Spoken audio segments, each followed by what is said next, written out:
espero que se encuentren muy bien. Y hoy vamos a hablar de un tema que ha estado presente en algún minuto en algunos medios de comunicación y que fundamentalmente se refiere a lo que yo he llamado esta conversación las guerras secretas o las guerras ocultas. Ahora, ¿por qué secretas o ocultas? No porque estén clandestinas, digamos, o que la gente que esté en esos países no se dé cuenta que están en guerra, sino que porque no aparece en los medios de comunicación. O sea, últimamente llama la atención otras noticias que no tienen casi ninguna importancia o poca importancia, como los juicios que enfrenta el expresidente Trump en los Estados Unidos, por diferentes razones, por motivos de soborno, pagos, con motivo del asalto al Capitolio, con motivo de las declaraciones de impuestos que se le acusan, de que lo ha hecho bien. Pero ninguna de estas razones, juicios digamos, dictámenes de la justicia puede impedir que el expresidente Trump se presente nuevamente a la presidencia en 2024, y ninguna de estas razones le va a impedir que sea presidente. Porque para ser presidente de Estados Unidos significa tener 35 años y se requiere además que sea nacido en Estados Unidos. Basta con eso. O sea, no hay otro requisito. Y por lo tanto Trump cumple con los dos requisitos, y aunque esté preso, se podría perfectamente asumir la primera magistratura de Estados Unidos. Y eso es lo que la gente en general, digamos, la cultura más liberal considera inaceptable. Y a eso se refieren los medios de comunicación normalmente. Otra cuestión que ha acaparado la atención de nuestros brillantes analistas es el tema de Gustavo Petro y su hijo Nicolás Petro, que ha estado metido en asuntos aparentemente turbios, recaudando o digamos, quedándose con dinero de la campaña de su papá, de su padre, Gustavo Petro, para ingresar a sus bolsillos personales, a sus cuentas privadas y llevar una vida recargada. Eso es lo que nos dice la prensa. Yo no sé, no tengo mayor información sobre eso. Pero sobre las guerras que están ocurriendo en el mundo, las guerras ocultas, no se dice nada, a pesar del interés que tiene, incluso para nosotros, aunque estemos tan lejos de las guerras estas, acá en América Latina, acá en Chile.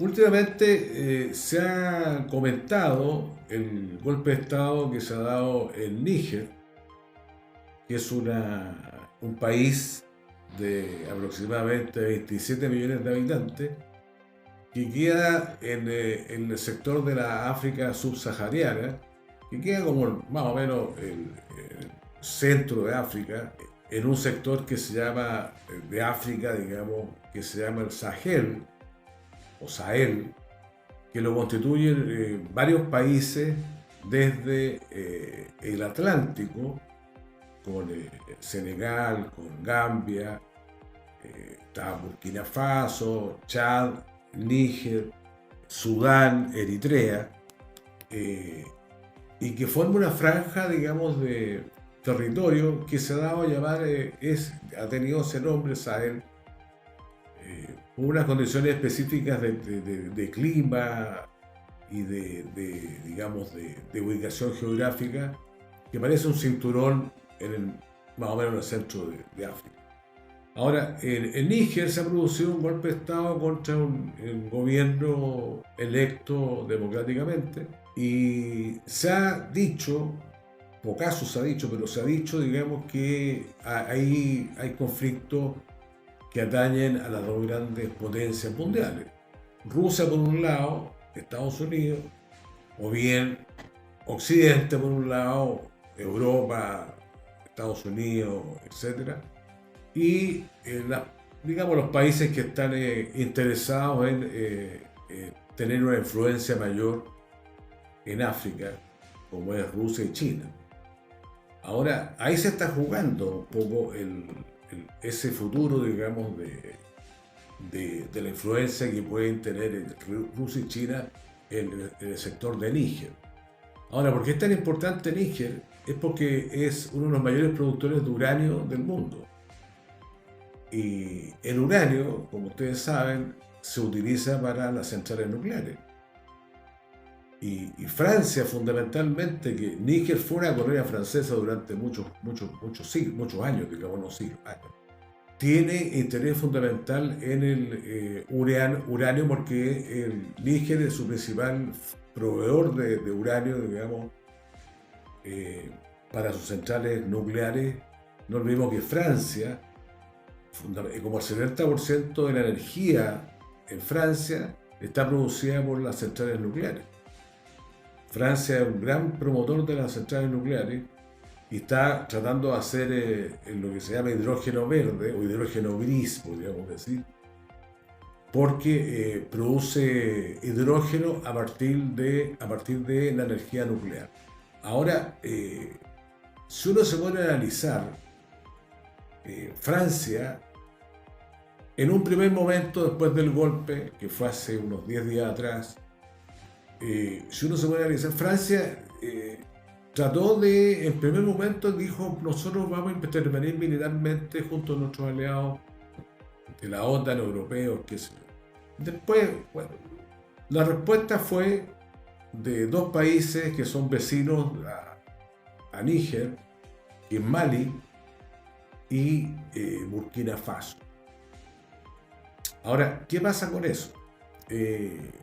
Estos países, las autoridades de estos países, que también son militares, también producto de otros golpes de Estado, dijeron que si Francia intervenía en Níger, o que algunos países cercanos a Francia, que están en África Occidental, intervenían en Níger, les declaraban la guerra. O sea, ellos declaraban la guerra a cualquier intervención de países extranjeros en Níger. Y en esta franja está el Chad, está, como digo, está Senegal y está Eritrea, que son países que siempre han tenido convulsiones. Yo cuando hablo de guerras clandestinas o guerras secretas, es porque si ustedes me dan, nómbrenme algún país de África que no haya estado sacudido por conflictos internos durante muchos años, de los años 60. Alguna persona, muchos analistas, digamos, de Estados Unidos y europeos, que son más o menos independientes, han dicho que la peor desgracia geopolítica para África fue el colonialismo, que partió en el siglo XIX, 1820, 1830, parte la conquista colonial de África, donde diferentes naciones africanas y tribus africanas, o etnias africanas, fueron divididas en forma arbitraria, creando países ficticios. Casi todos ellos son ficticios porque dividieron, digamos, tribus, etnias, pueblos. Aquí está la frontera entre Gambia y Costa de Marfil. Da lo mismo quienes pueblen Costa de Marfil o Gambia. Les da lo mismo. Y por eso que los conflictos tribales, conflictos étnicos, y por supuesto después los conflictos por las riquezas de estos países, que muchas veces tienen riquezas enormes, desde el punto de vista de las materias primas, de los alimentos, de los minerales, se han disputado tradicionalmente por los países europeos, países, digamos, especialmente Francia e Inglaterra, también Holanda, Países Bajos, como se llama hoy día, Bélgica, con el famoso Congo belga, y así suma y sigue. Etiopía con la invasión, digamos, de los italianos. Bueno, no hay región de África, salvo una, parece que Eritrea, que era una parte de Etiopía y se independizó, que no ha tenido mayormente invasiones extranjeras. Esta separación ficticia que se hace de los países han provocado conflictos desde hace mucho tiempo, desde los años 60, cuando se declara la independencia, anteriormente también en los 55, algunos países africanos, pero fundamentalmente las grandes batallas por la independencia fueron en los años 60. Todos recordamos Argelia, la Argelia que estaba conquistada colonizada por Francia, que hubo una gran guerra civil, digamos, y después echaron a los franceses. Lo mismo está ocurriendo en esa zona, en el Sahel. Están echando a los franceses, porque esa zona, casi todos esos países fueron colonias francesas, y que hoy día, francamente, el pueblo ya está harto porque no han dejado nada. O sea, yo digo, a lo mejor en América Latina nos conquistaron los españoles, con muchas atrocidades también, con muerte de mucha gente, las masacres de los pueblos originarios, los indígenas, pero los españoles finalmente nos dejaron algunas cosas, bueno, partiendo por el idioma, partiendo por la cultura, partiendo por algunas obras públicas, para favorecer el crecimiento de nuestros países. Ahora, evidentemente, uno dice, ¿qué dejó Europa, qué dejaron los países europeos y también los Estados Unidos en su colonización de África? Nada, salvo una permanente guerras civiles y guerras tribales y guerras étnicas en casi todos los países africanos. Entonces, los africanos están empezando a decir hoy día, bueno, basta de esta cuestión. Ahora, dicen los más entendidos, los analistas geopolíticos, que este dilema o el estallido de este conflicto parte por la estupidez que hicieron Estados Unidos principalmente y la OTAN de intervenir en Libia. Libia, para la gente que es más joven, no se acuerda mucho del coronel Gaddafi, que fue un militar que estuvo en el mando de Libia durante muchísimos años y que al principio fue muy conflictivo y le hizo la guerra, fomentó movimientos terroristas y hizo atentados terroristas en varios países de Europa. Claro, Estados Unidos y Europa no se lo perdonaron nunca. Ahora, la otra cara de Gaddafi fue que fue un gobernante que impulsó mucho el crecimiento por la riqueza de petróleo que tenía Libia, impulsó mucho el crecimiento de su país. O sea, el ingreso per cápita de Libia en los años de Gaddafi fueron fenomenalmente buenos. Hizo una legislación favorable a las mujeres muy adelantada para su época.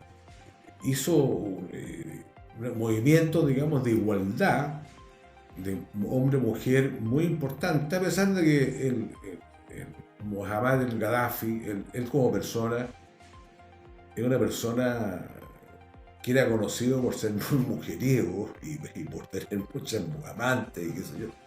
Pero bueno, una cosa es la vida personal del señor y otra cosa, digamos, es lo que hizo por su país. Poco a poco, Gaddafi se fue acercando cada vez más a Occidente y recibió al canciller alemán Schröder, recibió a su país al rey Juan Carlos I de España, recibió a muchos mandatarios europeos, y porque fue poco a poco dándose cuenta que mientras mejor relaciones tenía con Occidente iba a tener menos problemas, y que no era bueno el camino que había tomado anteriormente de hacer la guerra, digamos, a los países occidentales.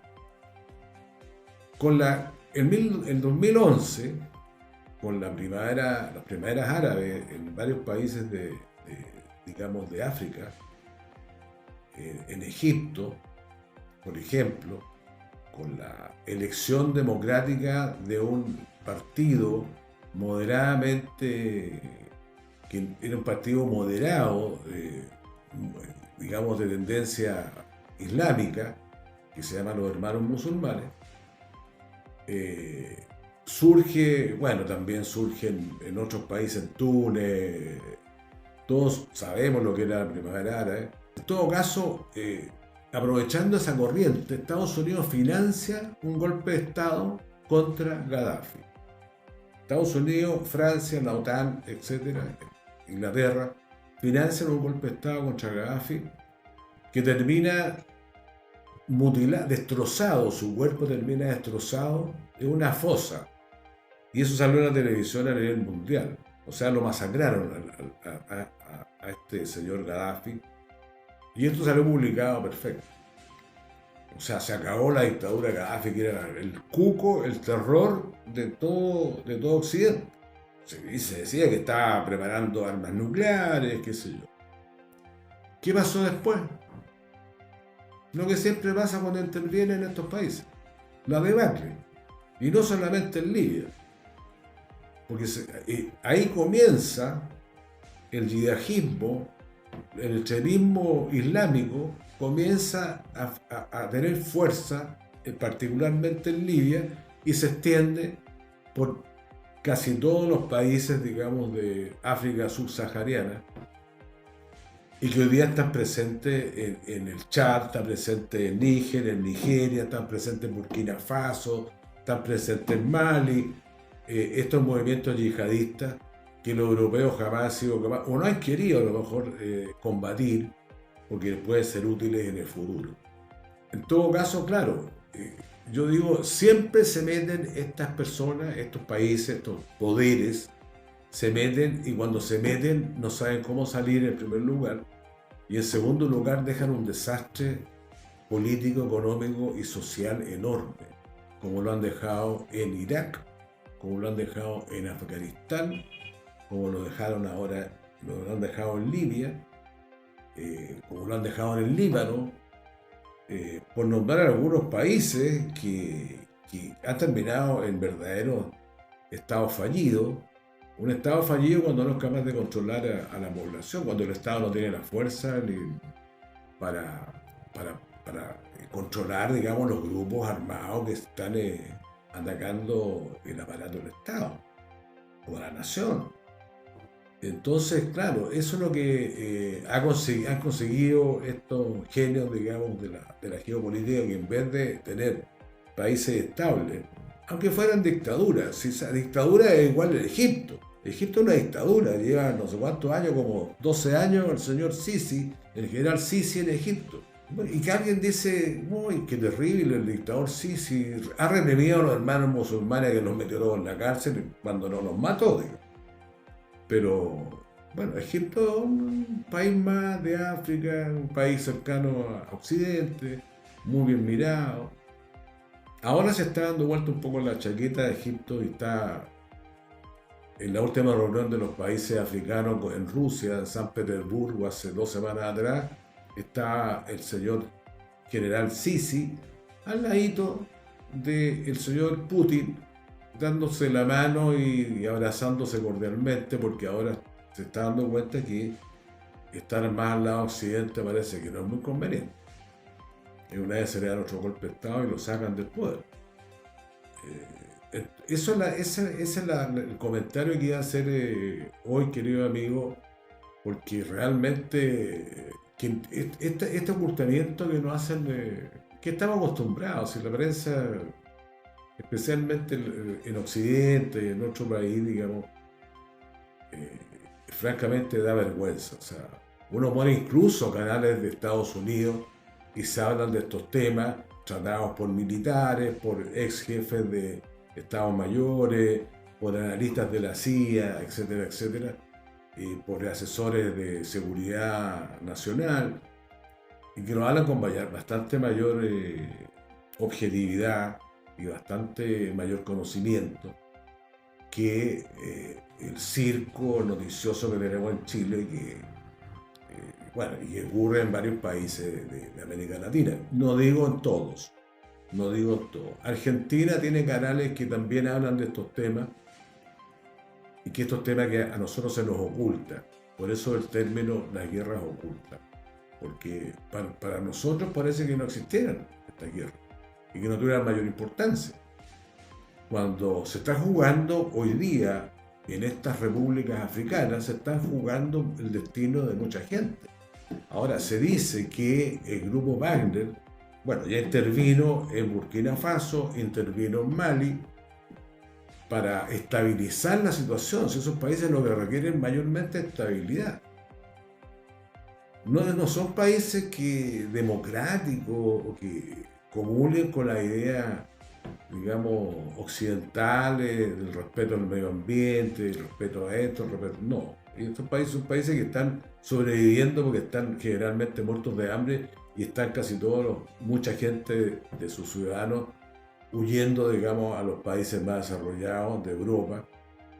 Y como dicen los europeos, una invasión de africanos. Bueno, si dejaron la tendalada, dejaron el caos, digamos, los europeos, bueno, lo que menos pueden hacer ahora es recibir a los africanos de vuelta. Claro.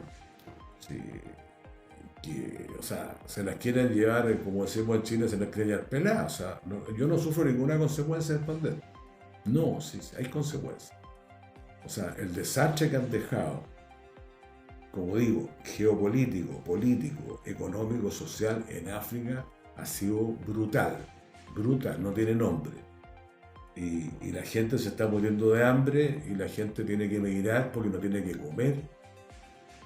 Y también porque ha contribuido a devastar parte de la economía agrícola, la economía pesquera de estos países africanos. Entonces, amigos míos, nuevamente digo yo, veamos las cosas con cierta objetividad y estemos informándonos de lo que está pasando en el mundo, porque lo que está pasando en el mundo no es que le metan un juicio al señor Trump o al hijo de Petro. Y lo que está pasando en el mundo no son, no sé, hay obviamente desastres naturales que son importantes porque no importa nuestra humanidad, pero lo que está pasando en el mundo hoy día que son fichas del ajedrez geopolítico mundial que se están moviendo a pasos agigantados. Lo que está pasando hoy día es un cambio global geopolítico, económico a nivel mundial que nosotros no nos damos cuenta, pero sucede todos los días algo que amenaza la estabilidad de las reglas del juego como nosotros conocemos hasta ahora, o el orden mundial como lo conocemos hasta ahora. Bueno amigos, si les gustó este análisis, déjenme un like, no se olviden de suscribirse a mi canal y nos vemos la próxima semana.